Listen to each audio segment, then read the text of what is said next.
Mengapa kesetiaan lebih bernilai daripada sekedar kebaikan? Selamat pagi saudara-saudara yang dikasihi Tuhan Yesus Kristus. Kiranya kasih karunia dan damai sejahtera dari Allah Bapa dan kasih Tuhan Yesus Kristus beserta saudara sekeluarga. Kita berjumpa lagi dalam renungan pagi. Sebelum kita mendengarkan firman Tuhan, marilah kita berdoa. Bapa, kami mensyukuri pagi yang indah ini. Semalaman Tuhan menjagai tidur kami. Tuhan telah berbuat baik kepada kami. Bapa Sorgawi, bukan hanya kebaikan, namun kesetiaan-Mu kami rasakan di setiap hari. Pimpin dan sertai hari ini Bapa. Berbekal firman-Mu, kami pun dapat melakukan kebaikan dengan setia. Dalam nama Tuhan Yesus kami berdoa. Amin. Saudara-saudara, saya akan membaca dari kitab Amsal pasal 20 ayat yang ke-6. Di sana dikatakan demikian: banyak orang menyebut diri baik hati, tetapi orang yang setia, siapakah menemukannya? Saudara-saudara yang dikasihi Tuhan Yesus Kristus, secara bebas ayat ini hendak mengatakan kepada kita bahwa setiap orang dapat menjadi baik hati, atau setiap orang pasti mempunyai kemampuan untuk dapat melakukan sebuah kebaikan. Nah, saudara dikasihi Tuhan Yesus Kristus, tetapi penulis kitab Amsal mengajarkan kepada kita bahwa kehidupan yang lebih bernilai bukan hanya terletak pada berapa jumlah kebaikan yang pernah kita lakukan, melainkan ditentukan dari apakah kebaikan itu kita lakukan dengan setia. Saudara-saudara, apa artinya melakukan kebaikan dengan setia?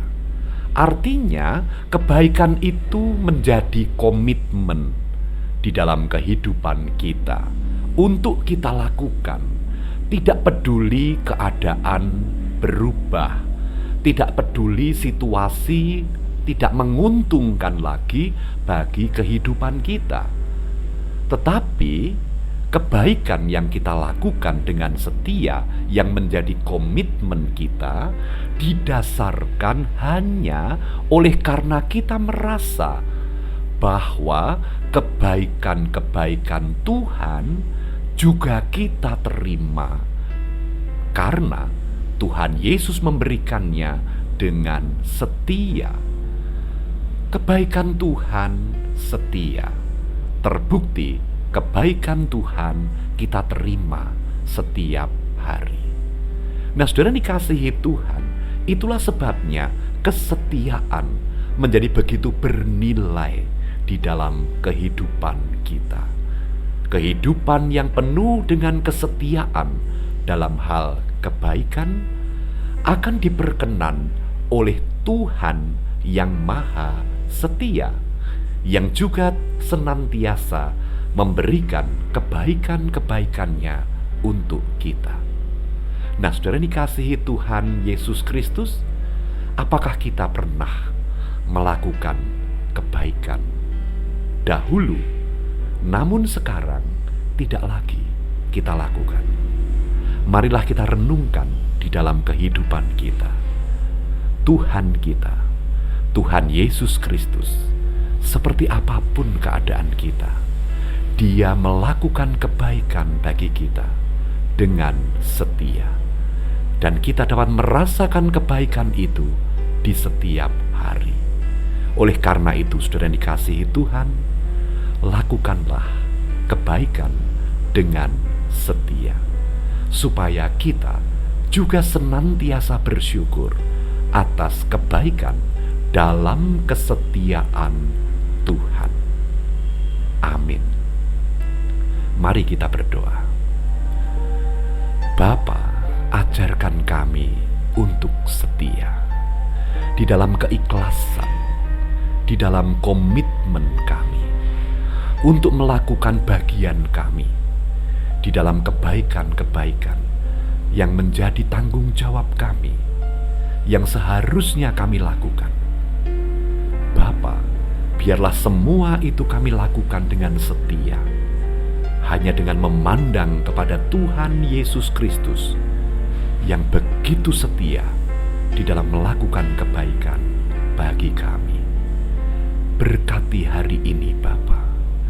Kiranya hari ini kami belajar untuk memulai kembali kebaikan apa yang dulu sempat terhenti. Dalam nama Tuhan Yesus kami berdoa. Amin. Tetap semangat saudara-saudara. Tuhan Yesus memberkati saudara sekeluarga. Amin.